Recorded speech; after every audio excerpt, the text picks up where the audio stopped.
Millionaire CEO's son was in tears at dinner, until a little girl whispered, "He only needs a sister." He sat at the most expensive table in the room, surrounded by people who laughed too loud and talked too much, and yet he had never felt more alone in his life.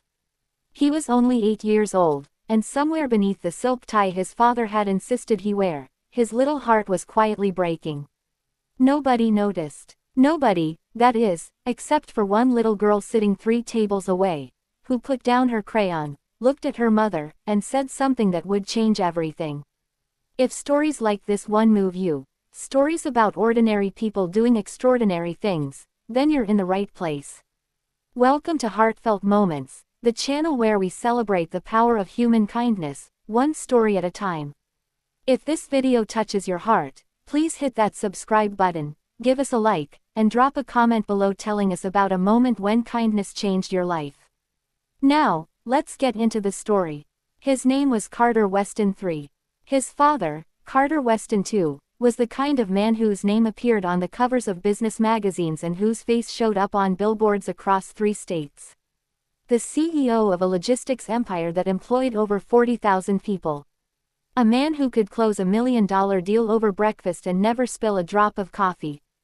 But at home, or at least in the sleek, glass-walled penthouse he called home, there was a quiet loneliness that no amount of money could fix.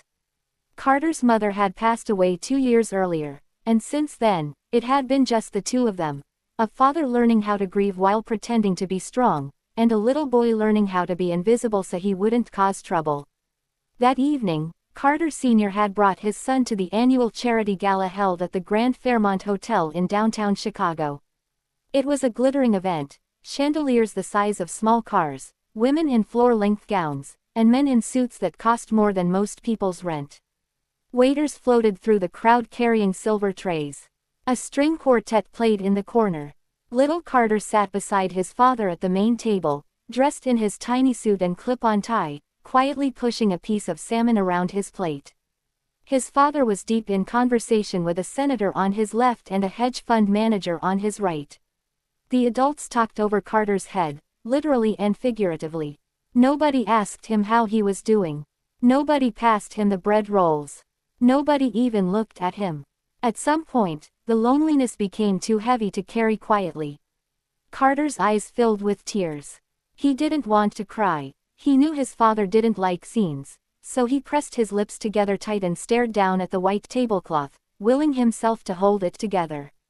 Across the room, at a round table near the windows, sat the Morrison family. Dan Morrison was a mid-level accountant at one of the gala's sponsoring firms, firmly out of his element in this glittering crowd, but doing his best. Beside him sat his wife, Linda, and their 7-year-old daughter, Lily, who had spent most of the evening drawing animals on the back of the event program with a purple crayon she'd found in her little purse. Lily was the kind of child who noticed things. She noticed when a dog on the street was limping. She noticed when her teacher looked sad. And from across that grand ballroom, she noticed a little boy in a clip-on tie who was trying very hard not to cry. She tugged on her mother's sleeve. "Mom," she whispered, "that boy over there is sad." Linda looked up, scanned the room, and spotted Carter. "Oh, sweetheart, he's probably just tired." Lily wasn't convinced. She watched him for another minute. Then she slid off her chair, smoothed her dress the way she'd seen her mom do, and walked across the ballroom, past the senators and the CEOs and the waiters with their silver trays, and stopped right beside Carter's chair. Carter looked up, surprised. No one had approached him all evening. "Hi," Lily said simply. "Are you okay?" He shook his head just slightly. "An honest answer. Do you want to come sit with us? We have crayons." Carter looked at her for a long moment.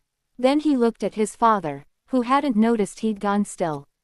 Then he looked back at Lily.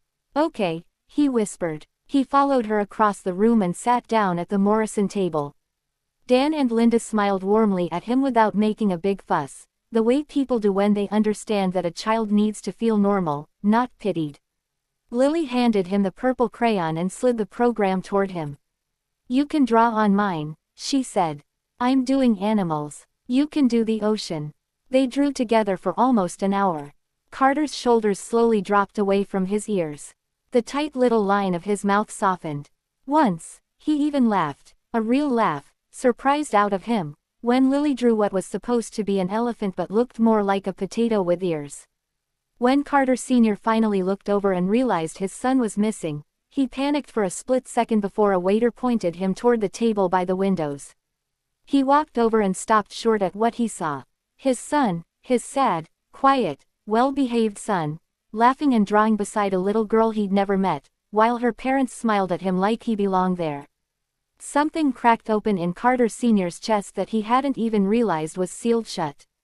He crouched down beside his son. "Hey, buddy, who's your new friend?" Carter looked up with shining eyes. "This is Lily," he said. And then, with all the simplicity that only a child can manage, she said I could be her honorary brother.